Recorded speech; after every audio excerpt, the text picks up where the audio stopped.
মহান আল্লাহ তালার দরবার থেকে ঘোষণা এলো, হে ফেরেস্তা সকল, আমি জমিনে এক খলিফাকে সৃষ্টি করব। পবিত্র কোরআনের ভাষায় মহান আল্লাহ তালা বলেন, যখন আপনার রব ফেরেস্তাদেরকে বললেন, আমি জমিনে এক খলিফাকে সৃষ্টি করব, তখন ফেরেস্তারা বললেন, আপনি কি এমন কাউকে সৃষ্টি করতে চান যে জমিনে খুন খারাপি ও বিপর্যয় সৃষ্টি করবে? আমরাই তো আপনার পবিত্রতা ও প্রশংসা বর্ণনা করছি। মহান আল্লাহ তালা বললেন, আমি যা জানি তোমরা তা জানো না। এরপর হজরত জিব্রাইল আলাইসাল্লামের প্রতি নির্দেশ দেওয়া হলো, জমিনের উপরিভাগ থেকে এক মুষ্টি মাটি নিয়ে এসো। এই নির্দেশ পেয়ে হজরত জিব্রাইল আলাইসাল্লাম তৎক্ষণাৎ জমিনে এসে বর্তমানে যেখানে কাবাঘর অবস্থিত সেখান থেকে এক মুষ্টি মাটি নিতে চাইলেন। তখন জমিন হজরত জিব্রাইল আলাইসাল্লামকে মহান আল্লাহ তালার কসম দিয়ে বলল, হে জিব্রাইল আলাইসাল্লাম, আমার থেকে মাটি নিও না। এই মাটি থেকে মানুষকে সৃষ্টি করা হবে। এই মানুষের সন্তান সন্ততি অত্যন্ত গুনাহগার ও শাস্তিযোগ্য হবে। আমি অসহায় মাটি, মহান আল্লাহ তালার এই আজাব ভোগ করার মতো শক্তি আমার মধ্যে নেই। এই কথা শুনে হজরত জিব্রাইল আলাইসাল্লাম মাটি নেওয়া থেকে বিরত থাকলেন এবং তিনি ফেরত গেলেন। এইভাবে মিকাইল এবং ইসরাফিল আলাইসাল্লাম দ্বারাও মাটি নেওয়ার আদেশ পরিপূর্ণ হয় নাই। এরপর হজরত আজরাইল আলাইসাল্লামকে প্রেরণ করা হলো। এবারও জমিন পূর্বের মতোই মহান আল্লাহ তালার কসম দিয়ে মাটি নিতে নিষেধ করল। কিন্তু হজরত আজরাইল আলাইসাল্লাম এই নিষেধ না মেনে বললেন, তুমি যার কসম দিচ্ছ আমি তার হুকুমেই এসেছি, আমি তার নির্দেশ কোনোভাবেই অমান্য করব না, তোমাকে আমি নিয়েই যাব। সুতরাং হজরত আজরাইল আলাইসাল্লাম হাত বের করে সমগ্র দুনিয়া থেকে এক মুষ্টি মাটি নিয়ে ঊর্ধ্ব জগতে চলে আসেন এবং মহান আল্লাহ তালার দরবারে নিবেদন করলেন, ইয়া মহান আল্লাহ তালা, আমি মাটিকে হাজির করেছি। তখন মহান আল্লাহ তালা বললেন, হে আজরাইল, এই মাটি থেকেই আমি জমিনে খলিফা সৃষ্টি করব এবং তার জীবন হরণ করার জন্য তোমাকেই নিয়োগ করব। তখন হজরত আজরাইল আলাইসাল্লাম বললেন, ইয়া মহান আল্লাহ তালা, এই দায়িত্ব প্রাপ্ত হলে আপনার বান্দারা আমাকে দুশ্মন ভাববে এবং গালি দেবে। তখন মহান আল্লাহ তালা বললেন, আমি সমগ্র সৃষ্টির স্রষ্টা, আমি প্রত্যেকেরই মৃত্যুর জন্য এক একটি করে কারণ সৃষ্টি করব। ফলে প্রত্যেকেই আমার সৃষ্ট কারণের অধীনেই মৃত্যুবরণ করবে। সুতরাং তখন আর কেউ তোমাকে দুশ্মন ভাববে না। আমি কাউকে ব্যথাজনিত রোগে জড়াবো, কাউকে অগ্নিতাপে এবং কাউকে পানিতে নিমজ্জিত করব। অতপর মহান আল্লাহ তালার হুকুমে ফেরেস্তারা সমগ্র দুনিয়া থেকে সংগৃহীত মাটি তায়েফ ও মক্কা শরীফের মাঝখানে রেখে দিল। তখন মহান আল্লাহ তালার রহমতে বৃষ্টি বর্ষিত হলো। এতে 2 বছরে সেই মাটি কাদায় রূপান্তরিত হলো, চতুর্থ বছরে খনখনে মাটিতে এবং ষষ্ঠ বছরে শুকনো মাটিতে পরিণত হলো। অষ্টম বছরে হজরত আদম আলাইসাল্লামের আকৃতি সৃষ্টি হলো। এরপর একদিন ইবলিশ 70,000 ফেরেস্তাকে সঙ্গে করে হজরত আদম আলাইসাল্লামের নিকটে আসলো এবং দেখতে পেল তার দেহ পিঞ্জর মাটিতে পড়ে আছে। এতে করে ইবলিশ হজরত আদম আলাইসাল্লামের প্রতি অসম্মানের দৃষ্টিতে তাকালো। আরেকদিন ফেরেস্তারা ইবলিশকে বলল, এই মাটি থেকেই মহান আল্লাহ তালা মানুষকে সৃষ্টি করবেন।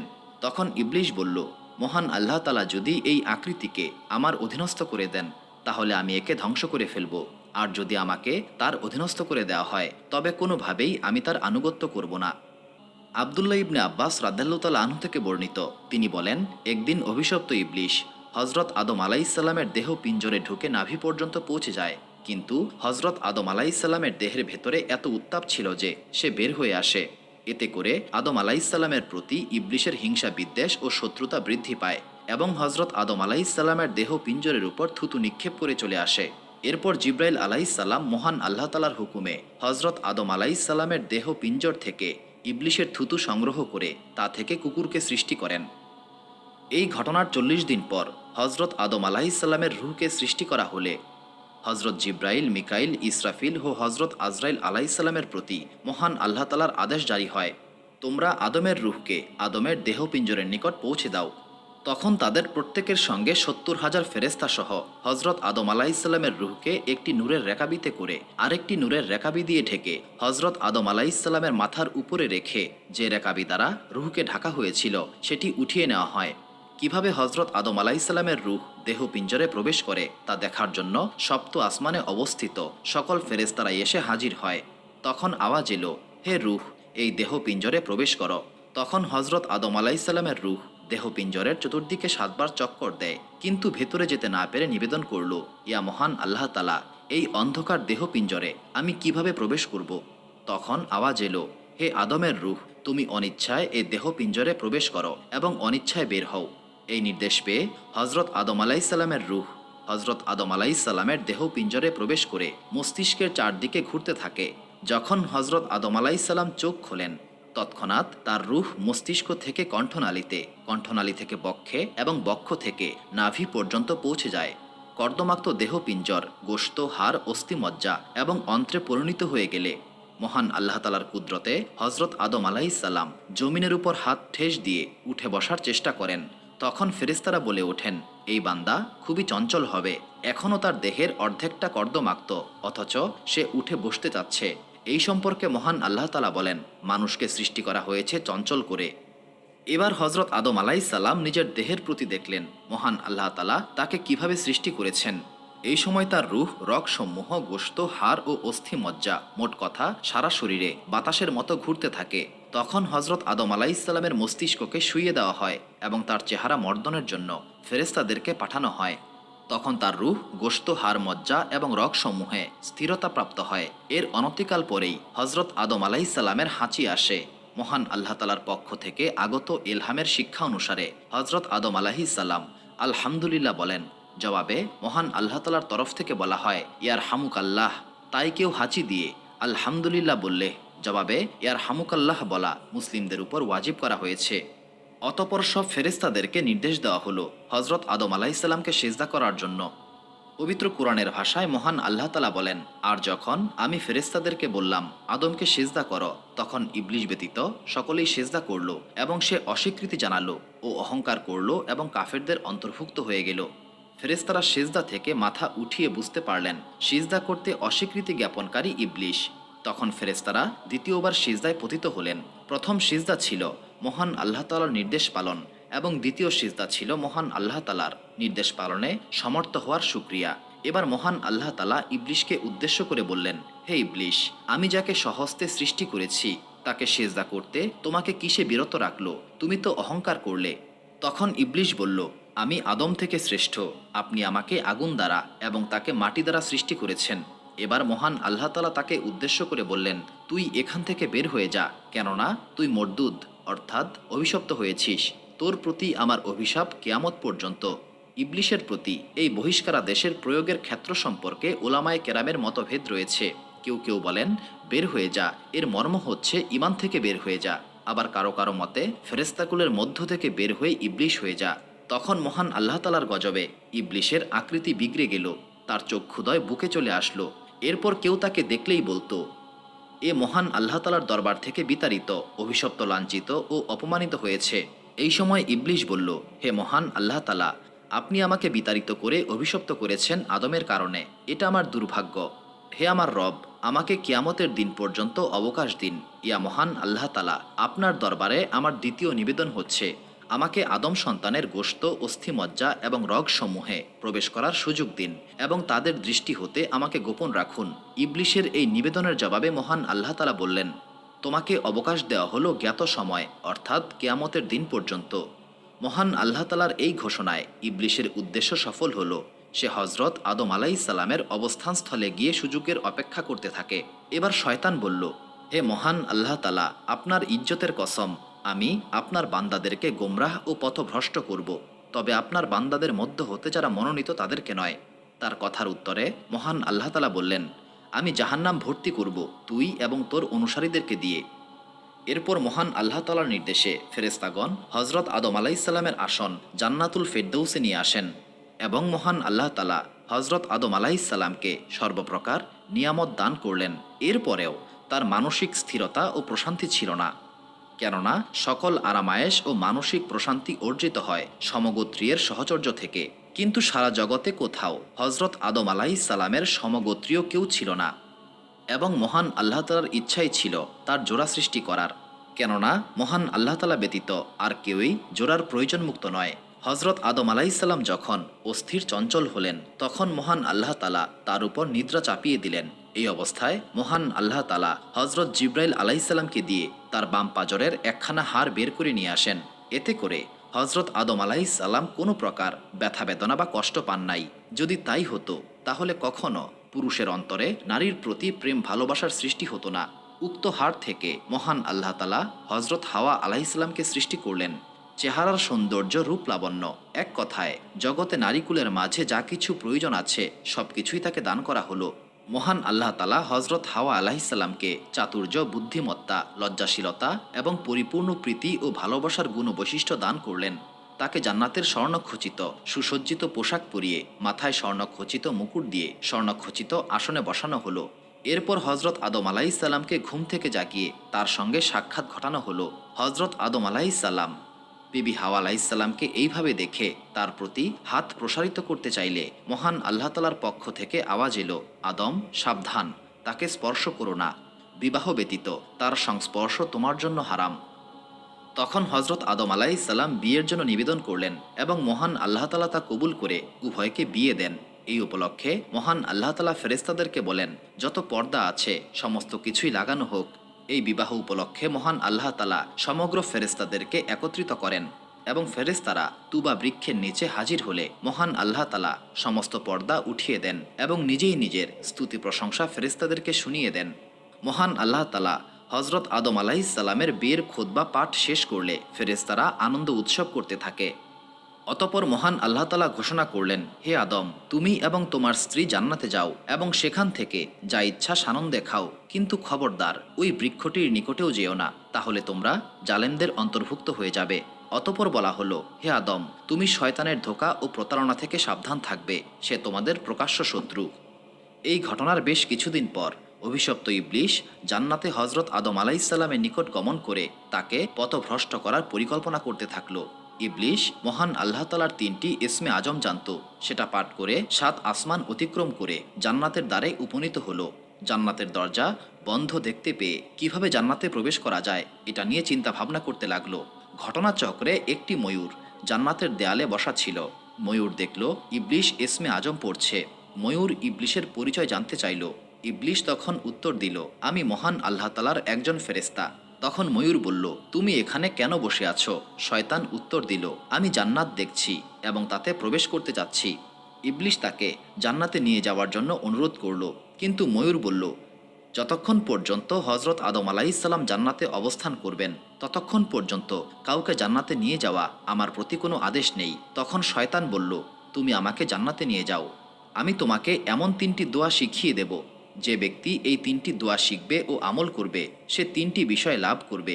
সে কখনো বৃদ্ধ হবে না, মৃত্যুবরণ করবে না এবং সর্বদা জান্নাতে অবস্থান করবে। ময়ূর তখন জান্নাতের দেয়াল থেকে নেমে আসলো এবং ইবলিশকে নিয়ে উভয়েই জান্নাতের দরজায় গিয়ে দাঁড়ালো এবং ময়ূর সাপের নিকট এই ঘটনা ফাঁস করে দিল। সাপ এই কথা শুনতেই জান্নাতের দরজা বন্ধ করে নিজের মাথা বের করে ইবলিশকে বলতে লাগলো, তুমি কে এবং কোথা থেকে এসেছো? ইবলিশ বলল, আমি মহান আল্লাহ তালার এক ফেরেশতা। সাপ বলল, তুমি আমাকে তোমার দোয়া শেখাও। ইবলিশ বলল, আমি এই শর্তে শেখাবো, তুমি আমাকে জান্নাতে নিয়ে যাবে। তখন সাপ বলল, যতক্ষণ হজরত আদম আলাইসাল্লাম জান্নাতে থাকবেন মহান আল্লাহ তালার হুকুম নাই অন্য কাউকে সেখানে নিয়ে যাওয়ার। তখন ইবলিশ বলল, আমি জান্নাতে আমার পা ফেলব না, বরং আমি তোমার মুখের ভেতর অবস্থান করব, সেখান থেকে বের হব না। তখন সাপ মুখ প্রসারিত করে দিলে ইবলিশ তার মুখে ঢুকে পড়ল এবং সাপ তাকে নিয়ে জান্নাতের দরজা বন্ধ করে দিল। সাপের মুখের ভেতরে লুকিয়ে জান্নাতে প্রবেশের পর ইবলিশ সাপকে বলল, তুমি আমাকে সেই বৃক্ষের নিকটে নিয়ে চলো যার ফল খেতে মহান আল্লাহ তালা হজরত আদম আলাহিসাল্লামকে নিষেধ করেছেন। সাপ ইবলিশকে সেই নিষিদ্ধ বৃক্ষের নিকটে নিয়ে গেল এবং ইবলিশ সাপের মুখের ভেতরে থেকেই প্রতারণামূলকভাবে কান্নাকাটি শুরু করে দিল। সুতরাং যে সর্বপ্রথম মুনাফিকি কান্না কেঁদেছিল সে হচ্ছে অভিশপ্ত ইবলিশ। সুতরাং তার কান্না শুনে জান্নাতের হুর গেলমান সকলেই একত্র হয়ে বলাবলি করতে লাগলো, আমরা কখনো সাপের মুখ থেকে এমন আওয়াজ শুনতে পাইনি। হজরত হাওয়া আলাইসাল্লাম সাপকে জিজ্ঞাসা করলেন, তুমি কেন কাঁদছ?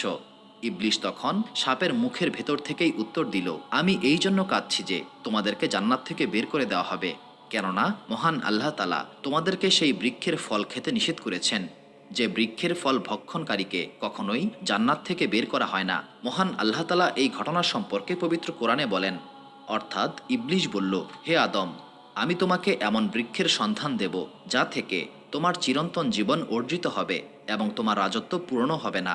সে মহান আল্লাহ তালার নামে কসম করে বলল, হে আদম, আমি এই ব্যাপারে মিথ্যা বলছি না, তোমার অকল্যাণও আমার কাম্য নয়, আমি তোমাকে সৎ উপদেশ দিচ্ছি।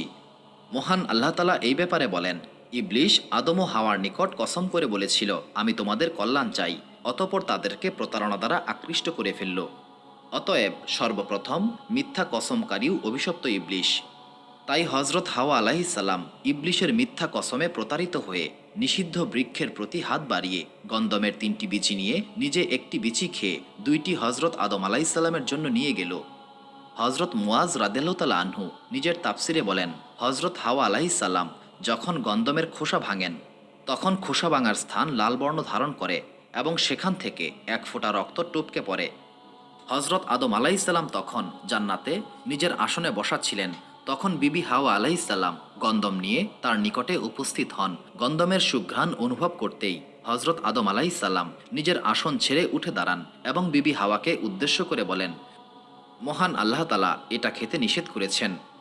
বিবি হাওয়া আলাইহিসসালাম বললেন, আমি এটা খেয়েছি এবং 2টি আপনার জন্য নিয়ে এসেছি। হজরত আদম আলাইহিসসালাম জিজ্ঞাসা করলেন, এটার স্বাদ কেমন?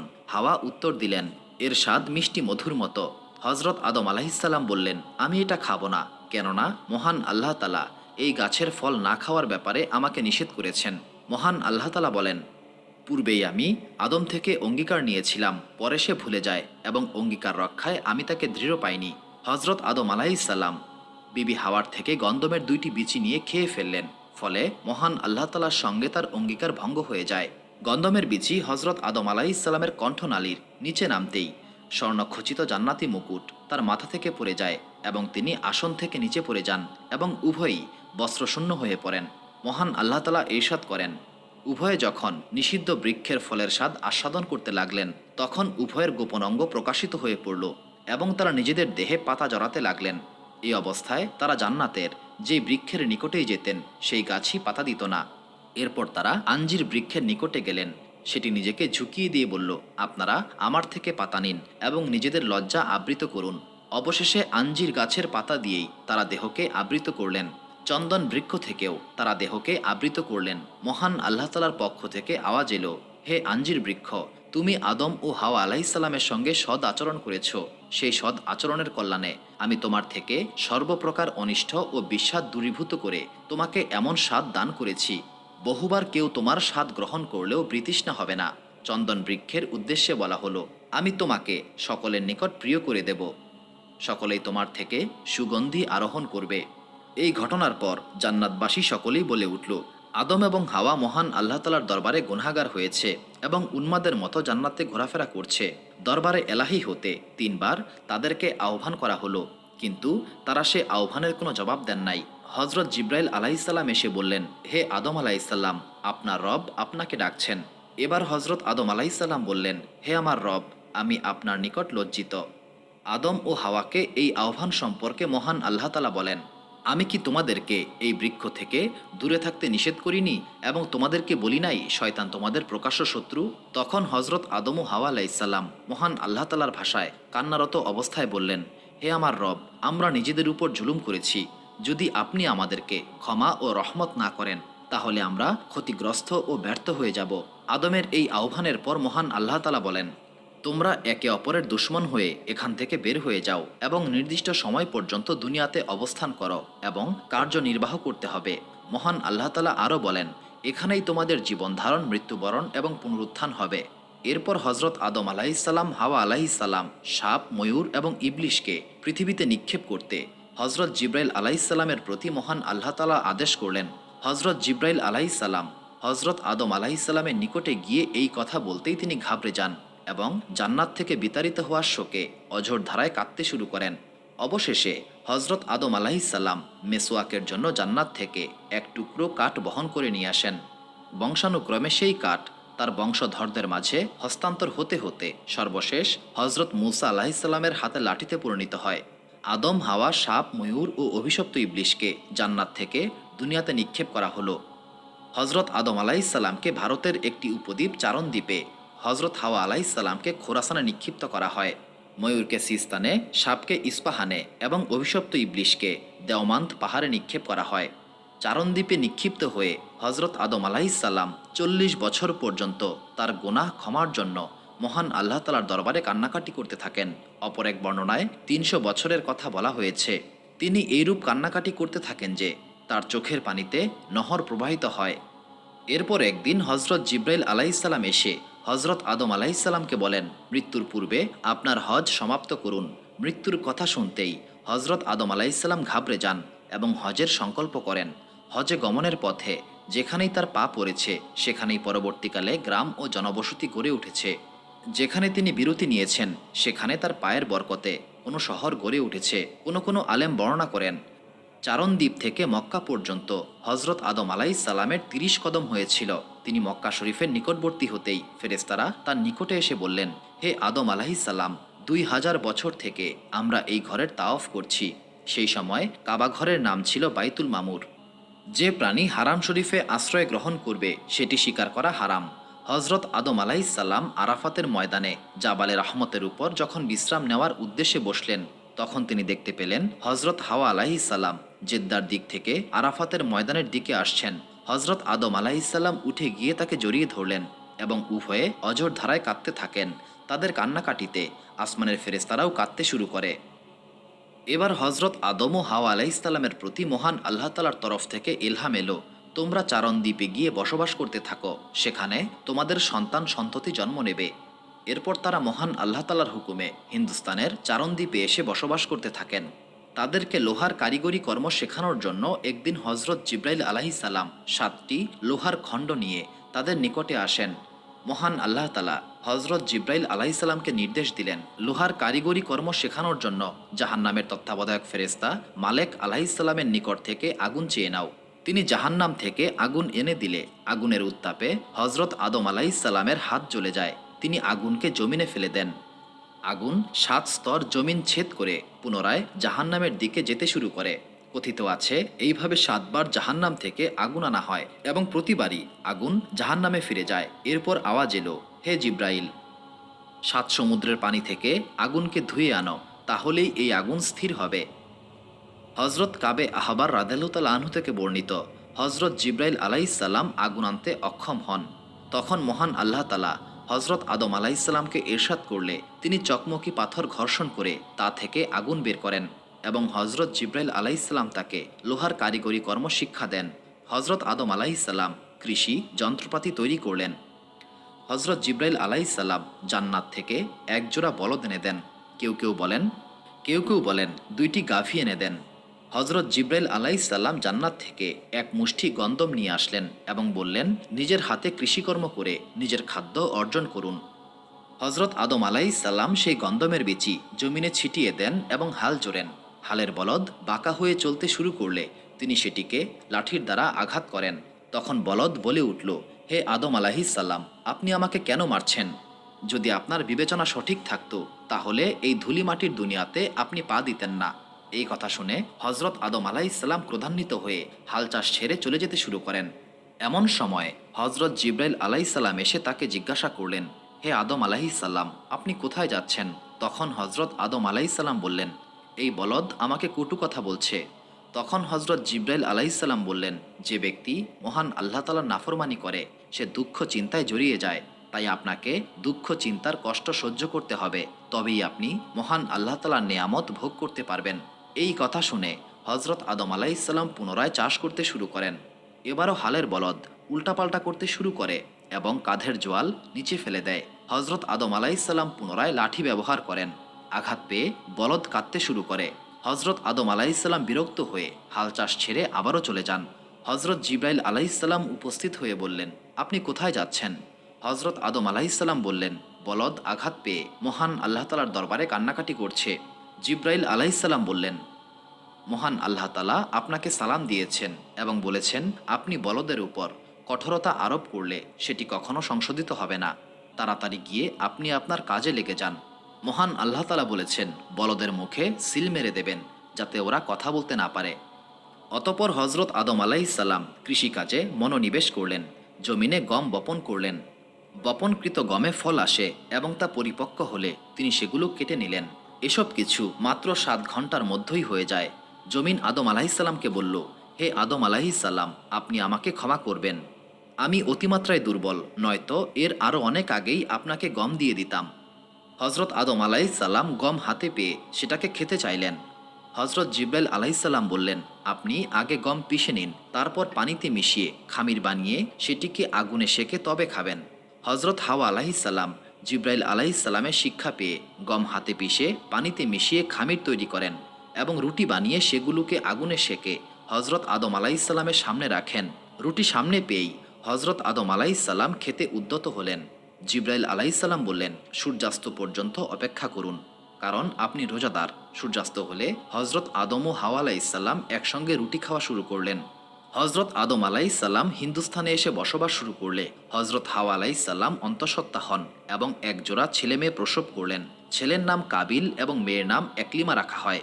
একলিমা খুবই সুন্দরী এবং রূপবতী ছিলেন। হজরত হাওয়া আলাইসাল্লাম পুনরায় অন্তঃসত্ত্বা হন, এবারও একজোড়া ছেলে মেয়ে প্রসব করেন। এই জোড়ার ছেলের নাম হাবিল এবং মেয়ের নাম গাজাহ রাখেন। এই জোড়ায় জন্ম নেওয়া মেয়েটি ততটা সুন্দরী ছিল না। বর্ণিত আছে হজরত হাওয়া আলাইহিসসালাম ১২০ বার সন্তান প্রসব করেন এবং প্রতিবারই ছেলে মেয়ের একজোড়া প্রসব করেন। আরেক বর্ণনা মতে তিনি ১৮০ বার সন্তান প্রসব করেছিলেন। এও বর্ণিত রয়েছে কাবিল জান্নাতে মায়ের উদরেই ছিল, দুনিয়াতে এসে তার জন্ম হয়, কারণ জান্নাত একটি পবিত্র স্থান, তাই রক্তে রঞ্জিত হয়ে সেই স্থান অপবিত্র হতে পারে না। হাবিল কাবিল বড় হলে হজরত জিব্রাইল আলাইহিসসালাম এসে হজরত আদম আলাইহিসসালামকে মহান আল্লাহ তালার সালাম পৌঁছে দেন এবং বলেন, মহান আল্লাহ তালা আপনাকে নির্দেশ করেছেন কাবিলের জোড়ার মেয়েকে হাবিলের সঙ্গে এবং হাবিলের জোড়ার মেয়েকে কাবিলের সঙ্গে বিয়ে দিতে। তিনি পুত্রদ্বয়কে ডেকে মহান আল্লাহ তালার এই নির্দেশ জানিয়ে দিলেন। এই কথা শুনে কাবিল বলল, আমার জোড়ার বোন একলিমা অতিশয় রূপবতী, আমি তাকে হাবিলের সঙ্গে বিয়ে দেব না। আদম আলাইসাল্লাম তার পুত্র কাবিলকে বললেন, দেখো, এটা মহান আল্লাহ তালার নির্দেশ, সুতরাং তোমাকে এই নির্দেশ মানতেই হবে। কাবিল বলল, সেটা হবে না, আপনি হাবিলকে ভালোবাসেন, এই জন্য এইরূপ করতে বলছেন। এইভাবে মানবজাতির মধ্যে কাবিলই সর্বপ্রথম পিতার নির্দেশ অমান্যকারী সাব্যস্ত হয়। সর্বশেষে মহান আল্লাহ তালার নির্দেশ মোতাবেক হজরত আদম আলাইসাল্লাম কাবিলের জোড়ার মেয়ের বিয়ে হাবিলের সঙ্গে এবং হাবিলের জোড়ার মেয়ের বিয়ে কাবিলের সঙ্গে দিয়ে দেন। বিয়ের পর কাবিল ঈর্ষান্বিত হয়ে হাবিলকে বলল, তুমি আমার জোড়ার বোনকে তালাক দিয়ে দাও, আমি তাকে আপন সেবায় নিয়োজিত করব। হাবিল বলল, সেটা কি করে সম্ভব, সে আমার জীবন সঙ্গিনী, পিতা তার সঙ্গে আমার বিবাহ দিয়েছেন, আমি কখনোই আমার পিতার হুকুম লঙ্ঘন করতে পারবো না এবং সর্বাবস্থায় মহান আল্লাহ তালার হুকুম পালন করব। হজরত আদম আলাইসাল্লাম এই ঘটনা শুনতে পেরে পুত্রদ্বয়ের মানসিক প্রশান্তির জন্য ডেকে বললেন, তোমরা প্রত্যেকে একটি করে কুরবানি করে মিনার পাহাড়ের উপর রেখে দাও, যার কুরবানি মহান আল্লাহ তালার দরবারে কবুল হবে, একলিমা তারই স্ত্রী হবে। পুত্রদ্বয় পিতার হুকুম মোতাবেক কয়েকটি বকরি জবাই করে মিনার পাহাড়ের উপর রেখে দিল। কোরবানির জবাইকৃত পশু মিনার পাহাড়ের উপর রেখে ভাতৃদ্বয় মহান আল্লাহ তালার দরবারে দোয়া প্রার্থনা করল, হে মহান আল্লাহ তালা, আমাদের কোরবানি কবুল করুন। দোয়া শেষে আসমান থেকে ধোঁয়ামুক্ত মেঘ হাবিলের কোরবানিকে জ্বালিয়ে দিল। এটা ছিল মহান আল্লাহ তালার নিকট কোরবানি কবুল হওয়ার আলামত। কাবিল যখন দেখতে পেল তার কোরবানি কবুল হয় নাই, তখন সে হাবিলকে বলল, তোমার কোরবানি কবুল করা হয়েছে, সুতরাং আমি তোমাকে হত্যা করব। হাবিল বলল, মহান আল্লাহ তালা মোত্তাকিদের কোরবানি কবুল করে থাকেন, অতএব তুমি আমাকে হত্যা করতে হাত প্রসারিত করলেও আমি তা করব না। আমি সমগ্র জগতের প্রভু মহান আল্লাহ তালাকে ভয় করি। যে মিনা পাহাড়ে কাবিল ভাতৃদ্বয়ের কোরবানি রাখা হয়েছিল সেটা এখন হাজিদের মোনাজাত দোয়া প্রার্থনার স্থান। অদ্যাবধি কোরবানি সেখানেই অনুষ্ঠিত হয়ে থাকে। হজরত আদম আলাহিসাল্লামের সময়ে মিনা পাহাড়ের আগুন ছিল ফয়সালাকারী। যে বস্তু বিচার ইনসাফের জন্য এখানে এনে রাখা হতো, আসমান থেকে আগুন এসে তা জ্বালিয়ে দিত। জ্বালিয়ে দেওয়াটাই মহান আল্লাহ তালার দরবারে কবুল হওয়ার নিদর্শন বলে বিবেচিত হতো। হজরত নূহ আলাইহিসসালামের যুগে ফয়সালাকারী ছিল নূহ আলাইহিসসালামের কিস্তি। এই কিস্তি দ্বারা সত্য মিথ্যা যাচাই করা হতো। বিবাদমানদেরকেও কিস্তির উপর হাত রেখে দিলে যদি সেটা স্থির হয়ে থাকতো তবে এটা সত্যবাদী হওয়ার এবং নড়ে উঠলে মিথ্যাবাদী হওয়ার নিদর্শন ছিল। হজরত ইউসুফ আলাইহিসসালামের যুগে ফয়সালাকারী ছিল একটি বিশেষ পরিমাণ পরিমাপ পাত্র। কেউ তাতে হাত রাখলে যদি আওয়াজ বের হতো তবে সে মিথ্যাবাদী এবং আওয়াজ বের না হলে সত্যবাদী সাব্যস্ত হতো। হজরত দাউদ আলাইহিসসালামের যুগে সিদ্ধান্তকারী ছিল জিঞ্জির, যা আসমান থেকে ঝুলানো থাকতো। বিবাদমানদের কেউ এসে তাতে হাত রাখলে তা হাতে এসে গেলে সে সত্যবাদী, অন্যথায় মিথ্যাবাদী সাব্যস্ত হতো। হজরত সুলাইমান আলাইহিসসালামের যুগে সিদ্ধান্তকারী ছিল দেয়াল পথের ছিদ্র। বিবাদমানদের প্রতি হুকুম করা হতো সেই ছিদ্রে পা রাখার, পা আটকে গেলে সে মিথ্যাবাদী, অন্যথায় সত্যবাদী বলে সাব্যস্ত হতো। হজরত জাকারিয়া আলাইহিসসালামের যুগে সিদ্ধান্তকারী ছিল কলম। বিবাদমানদের প্রতি হুকুম দেওয়া হতো, নিজের নাম লিখে কলম পানিতে ছেড়ে দাও। যার কলম পানির উপরে ভেসে থাকতো সে সত্যবাদী, এবং যার কলম ডুবে যেত সে মিথ্যাবাদী বলে সাব্যস্ত হতো। হজরত মুহাম্মদ সাল্লাল্লাহু আলাইহি সাল্লামের রেসালাতের যুগে পূর্ববর্তী যুগের সমস্ত বিধান রহিত হয়ে গেল, এবং যে কোনো বিষয়ে সিদ্ধান্ত ঘোষণার বিধান সাক্ষ্যের উপর নির্ধারিত হলো। রাসূলুল্লাহ সাল্লাল্লাহু আলাইহি সাল্লামকে বলা হলো, হে মুহাম্মদ সাল্লাল্লাহু আলাইহি সাল্লাম, কে সত্যবাদী এবং কে মিথ্যাবাদী তা আমি ভালোভাবেই অবগত রয়েছি। যে সত্যবাদী সে সুপ্রতিদান, এবং যে মিথ্যাবাদী সে খারাপ প্রতিদান লাভ করবে। সার কথা, কাবিল এবং হাবিল ভ্রাতৃদ্বয় মিনা পাহাড়ে কোরবানি করে তাদের পিতা হজরত আদম আলাইসাল্লামের নিকটে আসে। তিনি কাবিলকে উদ্দেশ্য করে বলেন, হে কাবিল, এখন তোমার জোড়ার বোন হাবিলের জন্য হালাল এবং তোমার জন্য হারাম হয়ে গেছে। এই কথা শুনে কাবিল তার ভাই হাবিলকে হত্যা করার জন্য ফন্দি ফিকিরে লেগে যায় এবং সুযোগের অপেক্ষা করতে থাকে। সেকালে তখন পর্যন্ত হত্যার কোনো ঘটনা ঘটে নাই। কাবিলই সর্বপ্রথম নিজের ভাই হাবিলকে অন্যায়ভাবে হত্যা করে। একদিন কাবিল হাবিলকে বলল, আমি তোমাকে হত্যা করব, কেননা তোমার ভবিষ্যৎ বংশধর আমার বংশধরকে বলবে, আমাদের পিতার কোরবানি কবুল হয়েছে, তোমাদের পিতার কোরবানি কবুল হয় নাই। হাবিল বলল, এতে আমার অপরাধ কি? মহান আল্লাহ তালাই তো প্রকৃতপক্ষে ন্যায় বিচারক। ঠিক আছে, তুমি আমাকে হত্যা করলেও আমি তোমাকে হত্যা করব না, ভ্রাতৃত্বের অধিকার রক্ষা করে চলব। কিন্তু তুমি হাসরের দিন মহান আল্লাহ তালার নিকট অপরাধী রূপে ধৃত হয়ে নিশ্চিত জাহান্নামী হবে, পক্ষান্তরে আমি মুক্তি পেয়ে যাব। এই কথা শুনে কাবিল আরও বেশি ভাবে হাবিলের জীবনের শত্রু হয়ে উঠল। ঘটনাক্রমে একদিন হজরত আদম আলাইসাল্লাম বাইতুল্লাহ চলে গেলেন। দিনটি ছিল মঙ্গলবার। কাবিল হাবিলের বকরি রাখার ঘরে প্রবেশ করল এবং দেখতে পেল সে ঘুমন্ত অবস্থায় রয়েছে। তাকে ঘুমন্ত অবস্থায় দেখে কাবিল ভাবতে লাগলো কিভাবে তাকে হত্যা করা যায়। মহান আল্লাহ তাআলার নির্ধারণের বিপরীত কিছু করার কোনো উপায় নেই। কাবিলের চিন্তামগ্ন অবস্থাতেই অভিশপ্ত ইবলিশ মানবের আকৃতি ধারণ করে একটি সাপ হাতে করে তার সামনে আসলো এবং ভূমি থেকে একটি পাথর খণ্ড উঠিয়ে সাপের উপরে নিক্ষেপ করতেই সাপটি মারা গেল। এই ঘটনা ঘটিয়ে অভিশপ্ত ইবলিশ অদৃশ্য হয়ে গেল। কাবিল অভিশপ্ত ইবলিশের শিক্ষা অনুযায়ী একটি পাথর উঠিয়ে হাবিলের মাথায় মারতেই সে মৃত্যুর কোলে ঢলে পড়ে এবং মহান আল্লাহ তাআলার রহমত বঞ্চিত কাবিল অপরাধী সাব্যস্ত হয়ে যায়। এরপর হাবিলের মৃতদেহের উপর শকুন এসে পতিত হয়। মৃতদেহ নিয়ে কি করবে এই নিয়ে কাবিল বিচলিত হয়ে পড়ল। অবশেষে অভিশপ্ত কাবিল ভাইয়ের মৃতদেহ নিয়ে এখানে ওখানে ঘুরতে থাকে। মানব ইতিহাসে প্রথম অন্যায়ভাবে হাবিল নিজের ভ্রাতা কাবিলকে হত্যা করে ফেলল। মহান আল্লাহ তাআলা তখন দুইটি কাককে পাঠালেন। দুইটি কাক পরস্পরে মারামারি করে একটি আরেকটিকে মেরে ফেলল এবং নখ ও ঠোঁট দিয়ে জমিন খুঁড়ে কবরের মতো করে তাতে মৃত কাকটিকে কবর দিল। এই ঘটনার বর্ণনায় মহান আল্লাহ তাআলা পবিত্র কোরআনে বলেন, অতপর মহান আল্লাহ তাআলা একটি কাক পাঠালেন যেটি জমিন খুঁড়ে দেখাবে কিভাবে আপন ভাইয়ের লাশ গোপন করবে। সূরা মায়েদা আয়াত ৩১ পারা ৬। কাকের অবস্থা দর্শনে কাবিল দুঃখ প্রকাশ করতে থাকে। কোরআনের ভাষায় বলা হয়েছে, কাবিল বলল, হায় আমার দূরদৃষ্ট, আমি কি এই কাকের সমতুল্য হতে এবং ভাইয়ের লাশ লুকাতে অক্ষম হয়ে গেলাম। সূরা মায়েদা আয়াত ৩১ পারা ৬। এই বলে কাবিল শুধুই দুঃখ অনুতাপ করতে থাকে। সূরা মায়েদার তাফসিরে বলা হয়েছে, হাবিলের পূর্বে মানবজাতির আর কেউ মৃত্যুবরণ করে নাই, তাই মৃতদেহের সৎকার কিভাবে করতে হবে সেটা অজ্ঞাত ছিল। কাবিল এই ভেবে ভীত হলো যে যদি মৃতদেহ পড়ে থাকে তাহলে মানুষ দেখে আমাকে পাকড়াও করবে। তাই সে কয়েকদিন পর্যন্ত হাবিলের মৃতদেহ এখানে সেখানে বহন করে লুকাতে থাকে। এরপর মহান আল্লাহ তাআলা কাক প্রেরণ করেন। কাক জমিন খুঁড়ে কাকের মৃতদেহ কবর দিয়ে দেখিয়ে দিল এবং সে বুঝে নিল হাবিলের মৃতদেহকে কিভাবে দাফন করতে হবে। এই ঘটনা কিছুটা অন্যভাবে উল্লেখিত হয়েছে। বলা হয়েছে, একটি কাক জমিন খুঁড়ে আরেকটি মৃত কাককে দাফন করে। কাবিল কাকের লাশ দাফন করার পদ্ধতি দেখে নিজের ভাইয়ের মৃতদেহ বয়ে বেড়ানোর জন্য লজ্জিত হয়। সেও কাকের মতো কবর খুঁড়ে ভাইয়ের লাশ দাফন করে স্বদেশের উদ্দেশ্যে রওনা হয়ে যায়। এই সময় মহান আল্লাহ তাআলার তরফ থেকে আওয়াজ এলো, হে জমিন, কাবিলকে গিলে ফেলো। মহান আল্লাহ তাআলার হুকুমে জমিন তার হাঁটু পর্যন্ত গিলে ফেলে। কাবিল আসমানের প্রতি মুখ তুলে বলল, ইয়া মহান আল্লাহ তাআলা, ইবলিশও আপনার দরবার থেকে বিতাড়িত হয়েছে, আপনার দয়া ও করুণা থেকে বঞ্চিত হয়েছে, তাকেও যদি জমিন গিলে ফেলত। আওয়াজ এলো, হে অভিশপ্ত, ইবলিশ তো আপন ভাইয়ের রক্ত প্রবাহিত করে নাই। সে পুনরায় বলল, ইয়া মহান আল্লাহ তাআলা, আমার পিতাও তো নিষিদ্ধ গন্ধম ভক্ষণের অপরাধে অপরাধী, তাকেও যদি জমিন গিলে ফেলত।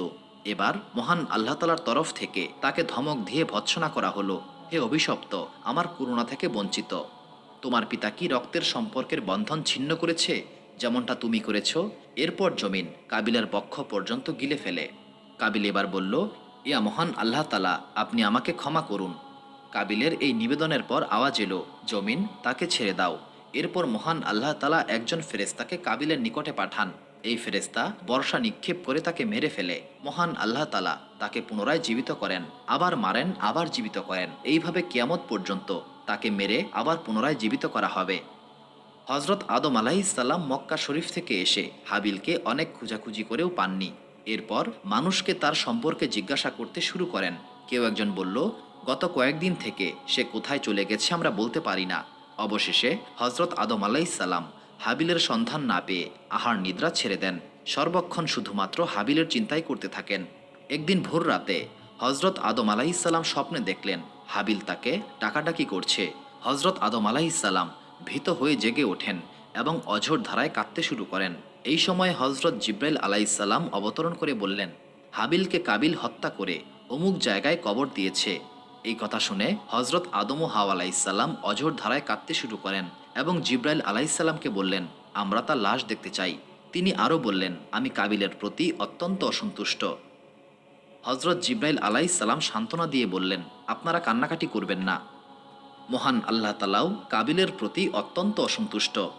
এই কথা বলার পর হজরত জিব্রাইল আলাইহিসসালাম আদম ও হাওয়া আলাইহিসসালামকে হাবিলের কবরের নিকটে নিয়ে যান। আদম আলাইহিসসালাম হাবিলের কবর দেখে বললেন, কাবিল যদি হাবিলকে হত্যাই করত তবে এখানে তো তার রক্ত থাকত। জিব্রাইল আলাইহিসসালাম বললেন, হাবিলের রক্ত জমিন শুষে নিয়েছে। এই কথা শুনে হজরত আদম আলাইহিসসালাম বললেন, লানত অভিশাপ সেই ভূমির উপর যেই ভূমি আমার সন্তানের রক্ত শুষে নিয়েছে। হজরত আদম আলাইহিসসালামের এই অভিশাপ বাক্য শুনে জমিন কাবিলের শুষে নেওয়া সমস্ত রক্ত উগরে দেয়। হজরত আদম ও হাওয়া আলাইহিসসালাম হাবিলের কবর খুঁড়ে দেখলেন তার মাথার মগজ বের হয়ে গেছে এবং তার সারা দেহ রক্তে সিক্ত হয়ে রয়েছে। এই অবস্থা দর্শনে হজরত আদম ও হাওয়া আলাইহিসসালাম অজর ধারায় কাঁদতে শুরু করেন। তাদের কান্নায় আসমানে অবস্থিত সমস্ত ফেরেশতারাও কান্নাকাটি শুরু করে। অবশেষে হজরত আদম আলাইহিসসালাম হাবিলের লাশ বের করে সিন্দুকে পুরে নিজের গৃহে নিয়ে আসেন। হজরত ইবনে আব্বাস রাদিয়াল্লাহু তাআলা আনহু বর্ণনা করেন, হজরত আদম আলাইহিসসালাম 40 দিন পর্যন্ত সিন্দুকটিকে বিভিন্ন জায়গায় নিয়ে ঘুরে বেড়ান। যেখানেই এই সিন্দুকটিকে নিয়ে যাওয়া হতো সেই স্থানেই এই জুলুম অত্যাচারের ঘটনা দর্শনে আহাজারি করত। চতুষ্পদ জীব, পাখি এবং কীটপতঙ্গ এই অবস্থা দর্শনে কান্নাকাটি করত এবং বলতো, মনুষ্য জাতি থেকে দূরে সরে থাকা উচিত। এই অকৃতজ্ঞ জালেমরা নিজের আপন ভাইকেও হত্যা করে। এরপর হজরত আদম আলাইহিসসালাম হাবিলের লাশ নিজের বসবাসের স্থানে দাফন করেন। এই সময় পর্যন্ত তার সন্তানের সংখ্যা ছিল মোট 120 জন এবং একমাত্র হাবিল ব্যতীত আর কেউই মৃত্যু মুখে পতিত হয় নাই। পুত্র সন্তানরা সকলে হজরত আদম আলাইহিসসালামের নিকটে এসে বলল, পিতা, আমাদের কিছু পয়সা করে দিন যাতে আমরা ব্যবসা বাণিজ্যের মাধ্যমে উপার্জন করতে পারি। তখন হজরত জিব্রাইল আলাইহিসসালাম প্রত্যেককেই এক মুষ্টি করে স্বর্ণ রৌপ্য এনে দেন। হজরত আদম আলাইহিসসালাম বললেন, এতে আমার সন্তানদের এমন কি হবে? এই সামান্য স্বর্ণরৌপ্য দ্বারা তারা কিভাবে ব্যবসা বাণিজ্য করবে? অদৃশ্য থেকে আওয়াজ এলো, এই স্বর্ণরৌপ্য পাহাড়ে নিক্ষেপ করুন। আপনার সন্তানরা প্রয়োজন অনুপাতে অল্প অল্প করে সেখান থেকে নিয়ে ব্যবসা বাণিজ্যের মাধ্যমে জীবিকা অর্জন করতে পারবে এবং কিয়ামত পর্যন্ত এই স্বর্ণরৌপ্য শেষ হবে না। পৃথিবীতে 1000 বছর অতিক্রান্ত হয়ে গেলে হজরত আদম আলাইহিসসালাম রোগাক্রান্ত হয়ে পড়েন এবং ছেলেদেরকে বিভিন্ন প্রকার ফল ফলারির ফরমাইশ করতে থাকেন যাতে সেগুলোকে খেতে পারেন। হজরত শীষ আলাইহিসসালাম ব্যতীত হজরত আদম আলাইহিসসালামের পুত্র সন্তানরা সকলেই ফল ফলারি আনতে যায়, কিন্তু হজরত শীষ আলাইহিসসালাম পিতার সেবা কার্যেই নিয়োজিত থাকেন।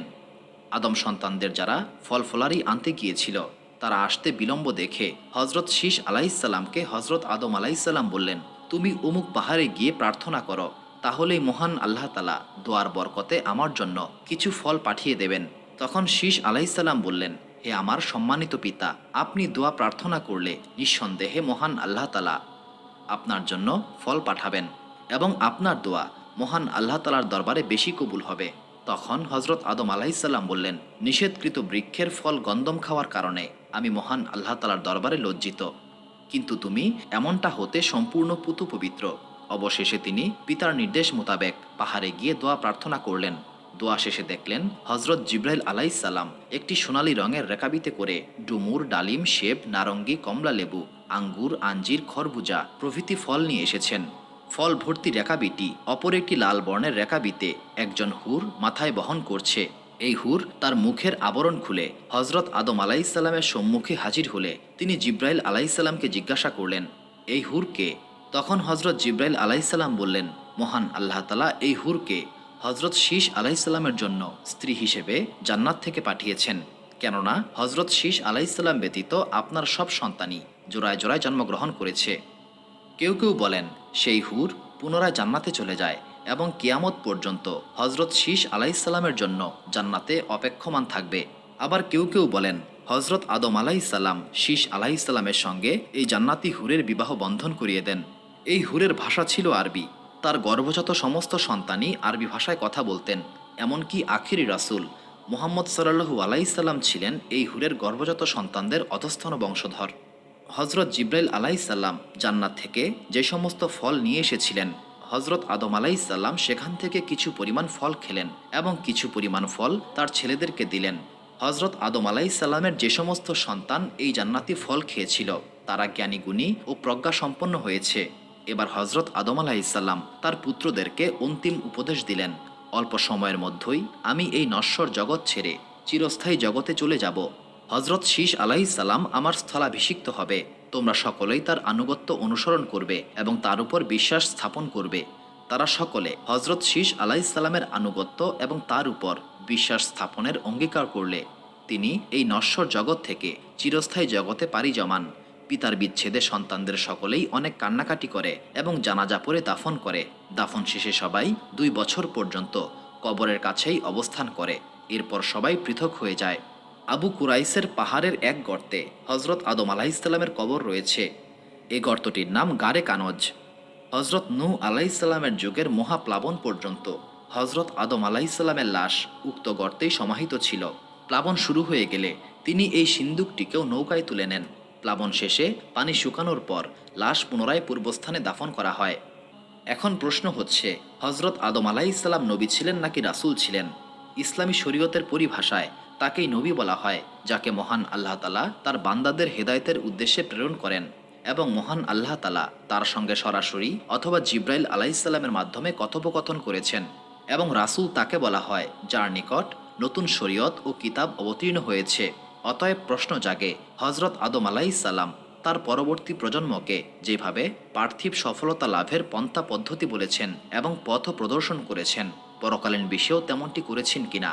এর জবাব হচ্ছে, হজরত আদম আলাইসাল্লাম ছিলেন আদি মানব। সুতরাং নিঃসন্দেহে তিনি মহান আল্লাহ তাআলার নবী ও রাসূল ছিলেন। কেননা ইহকালীন জীবনে পরকালীন সাফল্যের পথ রচনার জন্য নবী রাসূলের শিক্ষা, আদর্শ এবং তাদের পথ প্রদর্শন অপরিহার্য।